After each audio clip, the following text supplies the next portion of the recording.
গাজীপুর কালিয়াকৈরে মাদ্রাসা ছাত্রীকে ধর্ষণ, কর্মক্ষেত্রে যৌন হয়রানি ও হেনস্থার প্রতিবাদে বিক্ষোভ ও মানববন্ধন করেছে ইসলামী ছাত্রী সংস্থা ঢাবি শাখা।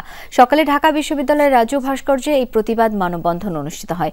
বিক্ষুব্ধরা বলেন, ধর্ষণকে ভিন্ন খাতে নেয়ার জন্য ভিকটিমকে প্রেম সহ নানা ট্যাগ দেওয়া হয়। এমনকি ধর্ষণের শিকার নারীর পোশাক ও মতাদর্শ নিয়ে কথা বলে ধর্ষককে মুক্তি দেওয়ার চেষ্টা চলে। জানান, যে আশা আকাঙ্ক্ষা ও নারীদের নিরাপত্তার জন্য জুলাই আন্দোলনের পর অন্তর্বর্তী সরকার এসেছে, সেই সরকার নারীদের নিরাপত্তা দিতে ব্যর্থ হয়েছে। বলেন, মামলার ক্ষেত্রে প্রশাসন অনেক সময় ধর্ষণের শিশুর বয়স বাড়িয়ে মামলা রুজু করতে ইন্ধন দেয়। ধর্ষণ ও যৌন হয়রানির বিষয়ের মামলায় পুলিশ নিষ্ক্রিয় থাকছে।